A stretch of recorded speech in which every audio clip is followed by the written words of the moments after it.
Yeah, and we are live here. I am joined today by my friend Daniel Carlino, who is a current member of the City Council in Missoula, Montana, where I live at. Daniel, thanks so much for coming back on the show today. How you doing, man? I'm doing great. Yeah, thanks for having me back on here.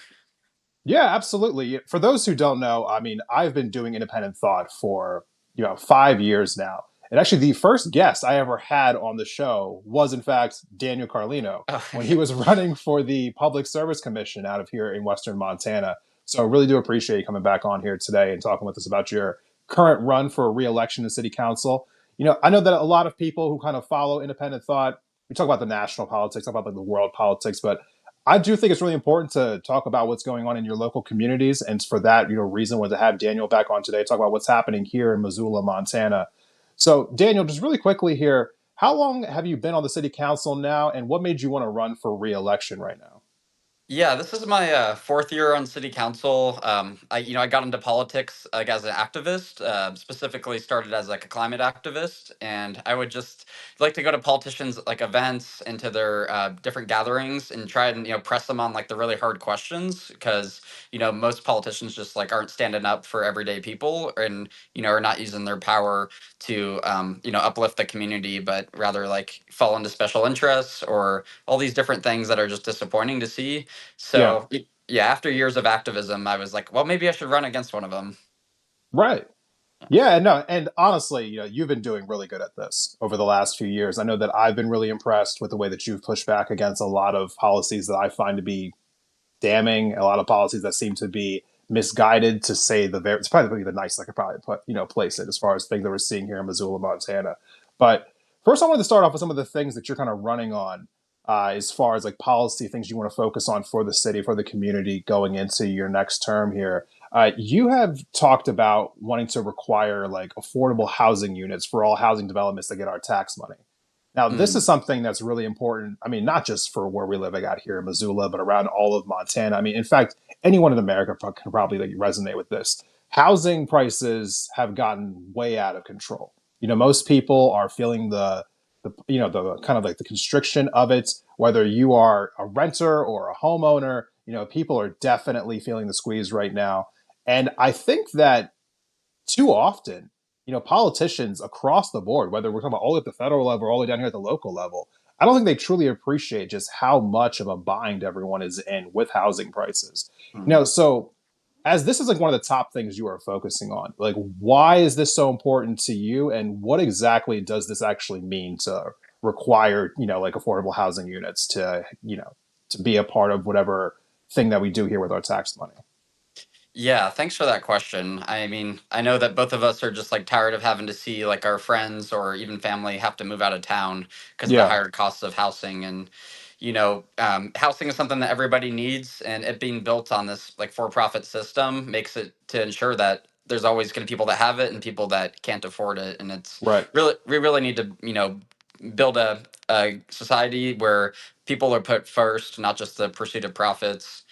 So it's just to me, I think like this would lose the charm of Missoula if we just keep seeing like all of the locals get pushed out of town or people Yeah. not being able to afford housing. And yeah, like this policy I have coming up this summer is to make sure that whenever developers are like getting help from like the government through like tax money or from making different deals with the local government, that we require them to build a portion of that at restricted to a certain income for housing and make Yeah. sure that it's going to be below market rate and truly affordable. Um, and this kind of came up for me because we see the city just gives developers like pretty much whatever they want when it comes to different housing projects and different developments. And often, like, we'll be giving out like millions of dollars a year in local tax money to help developers build housing that just ends up being luxury housing and super unaffordable for everyday Yeah. people. So that's kind of like our chance to require affordable housing. If they want like our help as a government, then they need to help the community. You know, I'm always baffled by that because whenever we do see that there's like new housing coming in, it always feels as though it's just stuff that's just completely out of reach. You're like, yay, new housing, and it's just like, okay, no one can actually afford any of that. Right. When you're in the room with these people, the city council members, there's 12 of you, there's the mayor, you're all sitting in the chamber together. This is where decisions are being made.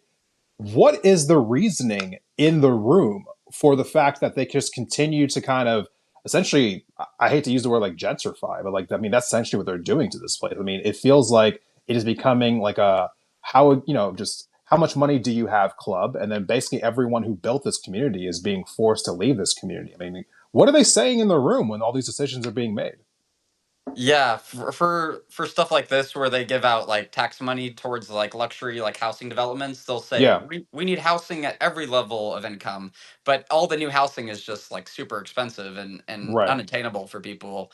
And they'll be like, well, we just need more housing in town, which like I agree, we definitely need more homes in town. But if we're gonna give government assistance, then that's our chance to actually get truly affordable housing with these new homes. So Right. like they're just letting the developers run all over us without getting anything in return, like affordable housing units. And part of it is just like that they're out of touch. Like we like the council kind of being on city council kind of caters to people that are retired or already wealthy because it can be like almost a full time job of work and you get paid very little for it. So Yeah. it caters to like that retired crowd or like people that are already wealthy that can like help fund campaigns and get like big donations and things. So they're just really out of touch too. Like, as like a young person who has never like made a bunch of money, and I always just have a bunch of roommates to make it in Missoula. So Yeah. I just feel like I, see more hand in hand and like in my own personal life as a renter and just like talking to all my friends who are getting priced out of town. And it gives me that sense of like urgency to ask for more. Like they're too easy to just let developers get their way without thinking about how can we ask for more from these developers to get affordable housing for the community. Yeah. Out of touch does definitely feel like the theme for a lot of these people. I mean, because like forget correct me if I'm wrong here, but these people are all homeowners, right? Like you're actually the only renter on the council, or is there another renter, or is there just maybe two of you, or Yeah, like there's what two is? of us. There's So there's one other two renter. out of 12, Yeah.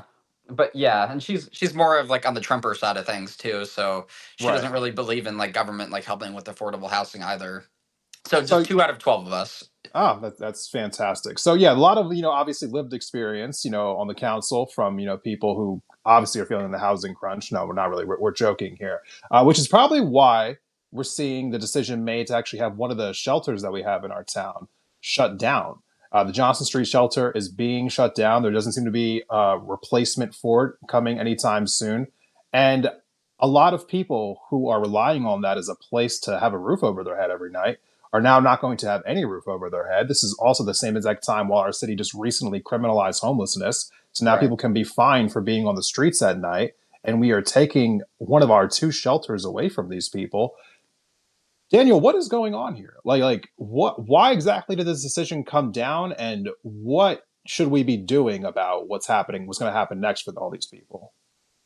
Yeah, the Johnson Street shelter, houses more people that are experiencing homelessness than any other shelter we have in town. They've slept over Yeah, 200 people a night, like this past winter, and it gets really, really cold here. And like without that shelter, which was already at capacity many of those nights, we're just gonna see people just trying to figure out some way to survive in town, and just like finding anywhere they can to sleep. But really, yeah, when we say like the housing is a human right, we need to provide places that are safe, like indoors for people to sleep. And with the closing of the shelter, they paired it with giving people misdemeanor charges if they're camping or sleeping in like their RV or vehicle, and even towing people's vehicles or throwing their tents and belongings away. And they're yeah, spending millions of dollars a year doing this. And kind of their mindset is that we're getting a lot of complaints from people in town about oh, this person's camping in their tent, like, or this person's on an RV on my street. And rather than like trying to help those people get to a safe place indoors or a safe place to park their RV or a safe place to camp, whatever, they just are spending more and more on like policing and criminalization of homelessness, which is just making the problem worse and keeping people in that situation longer. So it's yeah, really sad to see. Yeah. yeah. So just out of curiosity, I mean, I am seeing this, as an outside perspective. I mean, I am not, a person who's currently unhoused. I'm also not in the city council. Does it feel to you like members of the council just is it the fact that they just don't understand, or do you think they just do not care? Because it's pretty hard to not see the situation and being like, they are just setting these people up to fail. Because I don't see how you could look at it differently here, right? They're not investing money into making sure that people are housed. And at the same time, they are investing money into criminalizing these people, making sure that they can't sleep in certain places. If they are sleeping in certain places, they have the police come through, take all their belongings, possibly find them, possibly arrest them.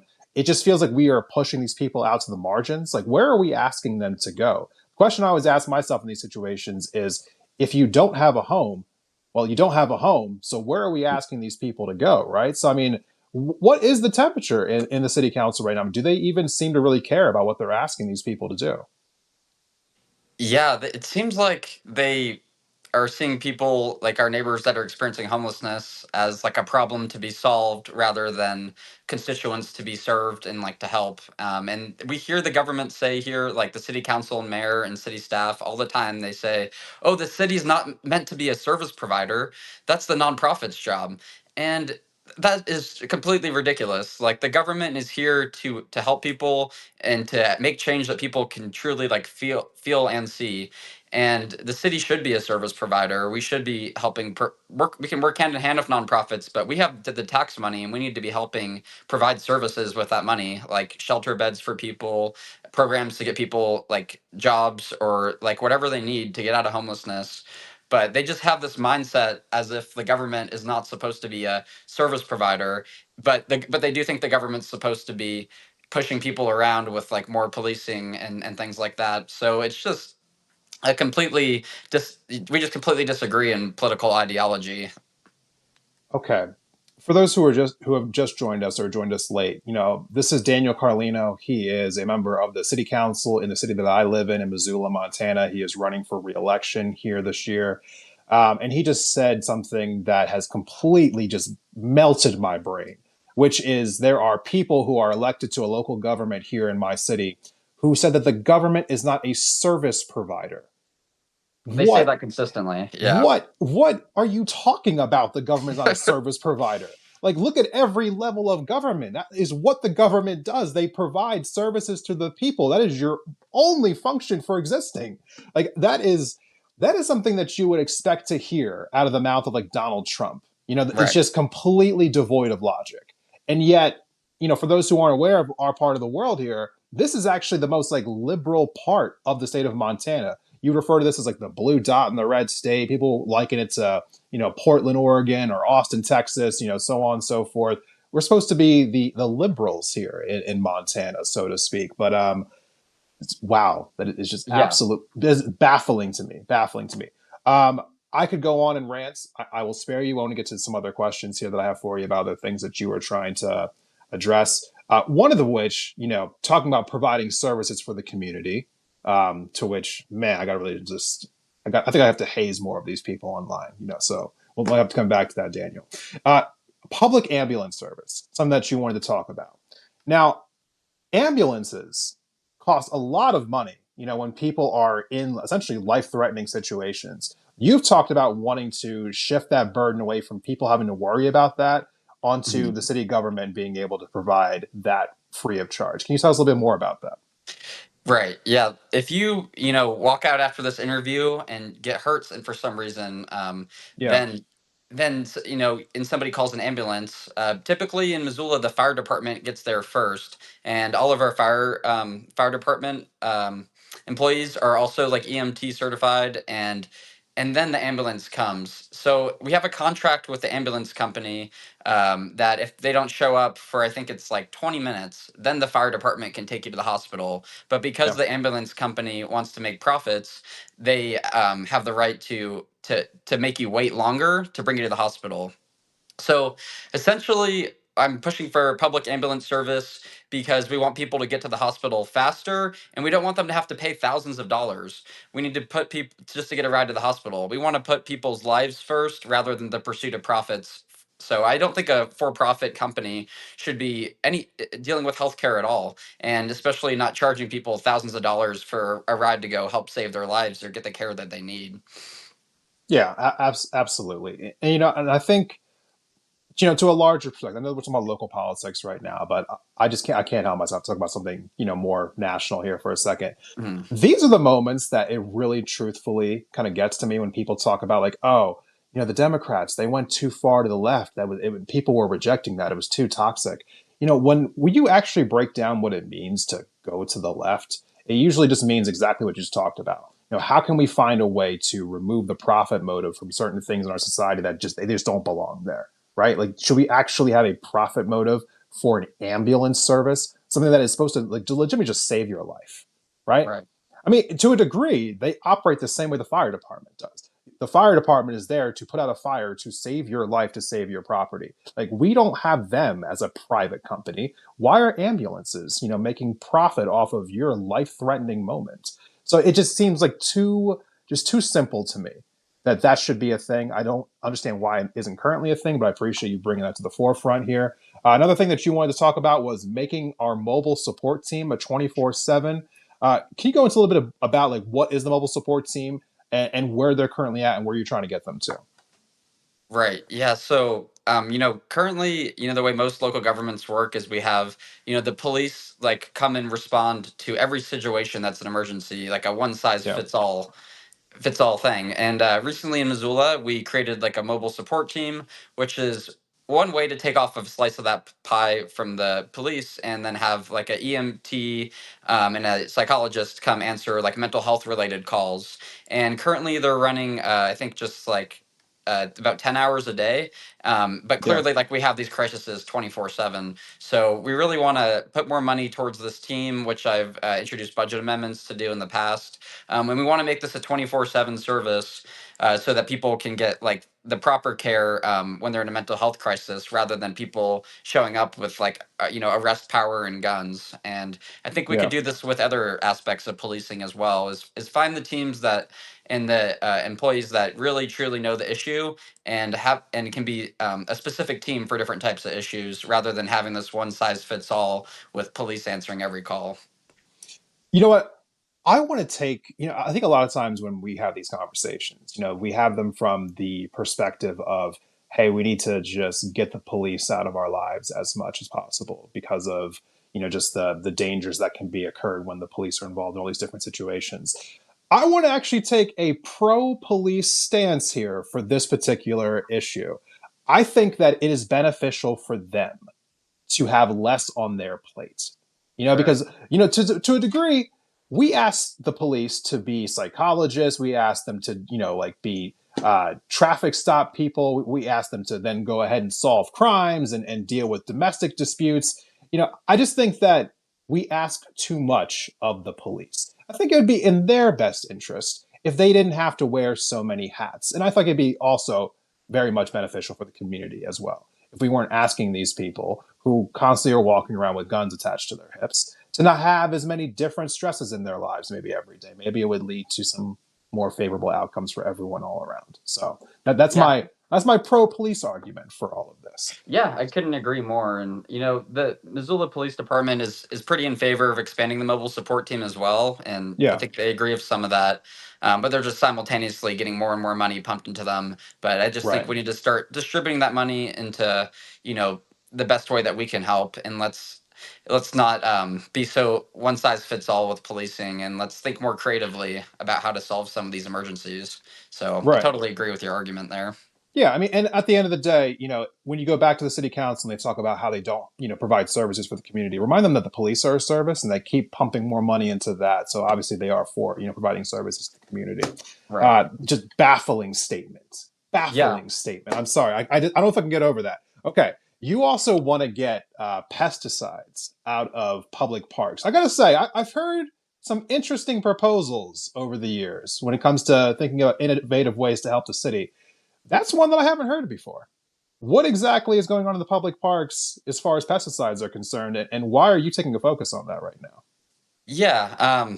Well, just like, in our lives with our like shampoos and like food we're eating that has like chemicals, like rolling around in the grass at the parks, like you can't get away from it. And we're all Yeah, just slowly getting poisoned, like with like microplastics or different chemicals and carcinogens as a society. And I think anything we can do to get some of these harmful chemicals out of our society is a step in the right direction. So Yeah. I'm trying to get the city to no longer spray pesticides at our parks and then handle the noxious weeds with more organic methods or more like hiring more park staff to help pull weeds and things like that. But to spray the chemicals and then have like our kids in town just rolling around in the grass, like everybody's just Yeah. slowly getting poisoned here. And I got a pilot program passed through the city council to do this at like McCormick Park by the baseball stadium here, and that's Yeah. been working well for the last few years. So I just want to expand it to all the parks in town.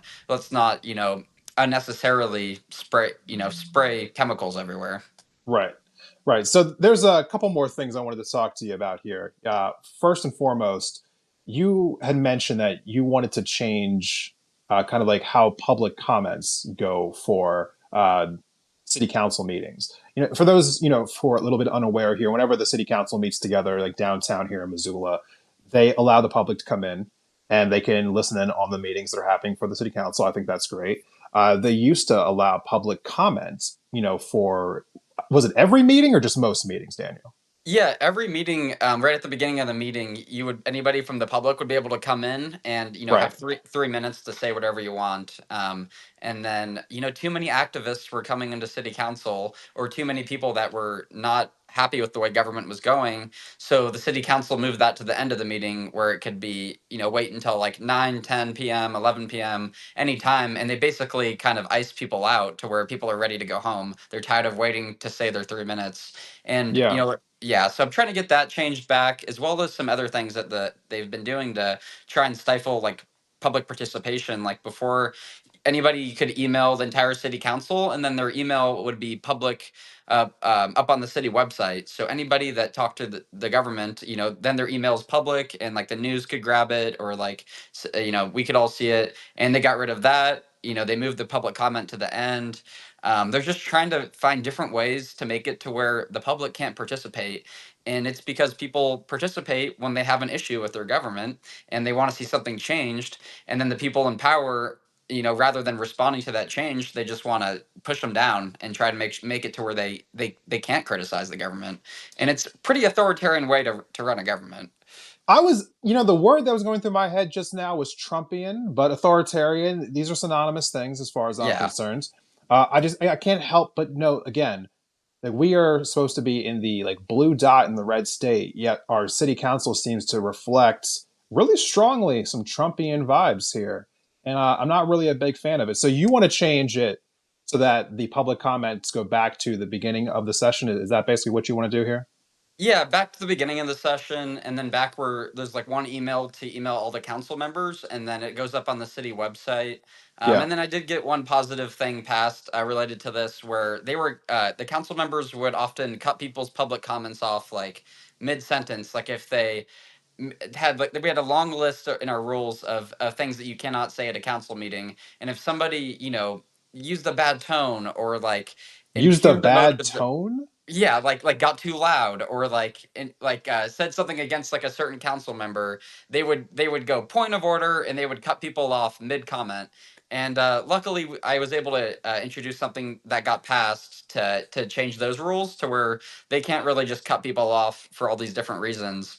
But basically the politicians didn't like what our community was saying at their meetings, so then they would cut people off mid comment. So I got that changed, luckily, to help with that. But we just want to make it easier, as easy as possible for people to participate in the government. I mean, it makes perfect sense to me. I mean, it makes perfect sense to me. Like, one of the things that we are talking about all the time, especially like here, we talk about how hopeless everyone is feeling from what's happening with the Trump administration right now. And Mm, a lot of the conversations kind of eventually divulge into, well, hey, one of the things that you can do to kind of feel empowered is to get more involved locally, get more involved in your local community, go to town hall meetings, like go like meet with members of your city council, get involved in some local organizations, so on and so forth. It's a pretty common thing that all of us who do content creation for politics end up talking to people about. right. And so it is really disheartening that we are talking here right now about the fact that for maybe those of us who live in this part of the country, if they did want to get involved locally, our local government is trying to stifle any kind of dissent that might come their way. And again, Mhm. you might expect this from somewhere in like some red Republican stronghold, but that shouldn't be the case here in Missoula, Montana. Daniel, one of the other things that you want to talk about, this is, I think, the last thing I want to talk about here is the zoning problems that you see here in the city. Now, this is something that I see a lot of people in the more like abundance movement right now are kind of talking about, like the need to change zoning laws to allow for more like mixed housing, for instance. I think you also wanted to talk about how we wanted to have neighborhoods be more walkable, things of that Mhm. nature.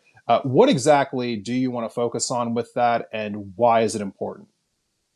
Yeah, I think this is a piece to the housing issue is that our zoning and building codes for cities, they have like this picture of like the American dream house where it's like a big single family home with a ton of grass and a white picket fence.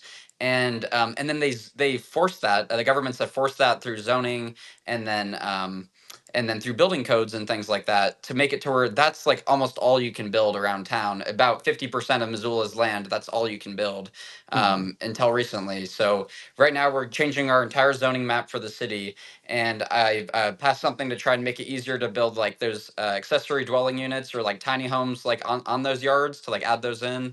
Yeah. But really, we want like they've used this to separate people like where they or like here's where like the apartments go, they all go in this part of town, and then this whole part of town only gets those single family homes with the white picket fence, and then here's where the stores are in this part of town. And I basically want to allow for all of these things to be built throughout the town where you can have like a bakery or a local coffee shop or a gym or daycare close to where you live. You can, you have apartments mixed in the same neighborhood with single family homes or like duplexes or threeplexes or tiny homes or trailer parks.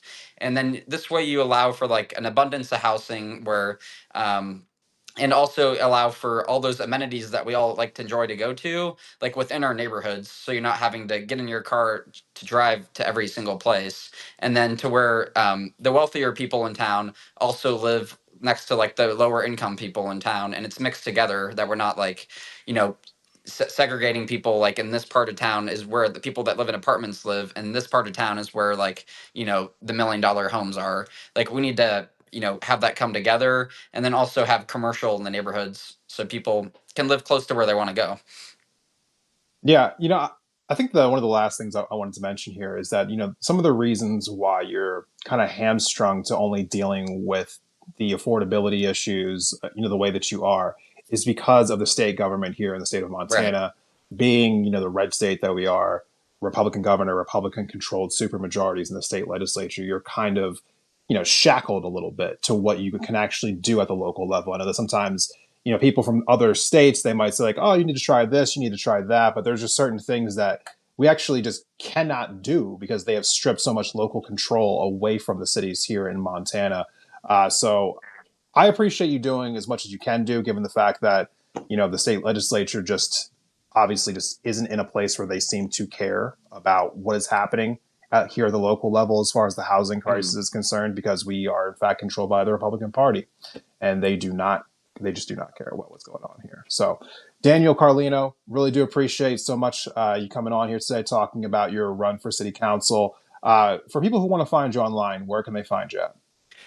Carlino for Missoula on like Instagram or Facebook is probably the best way to find me, or Carlino2025.com is my website if people want to help out in that way too. But really just trying to get a bunch of people involved in this campaign, and we're going to knock all the doors 3 times and try to talk to as many people as we can to try and win this thing.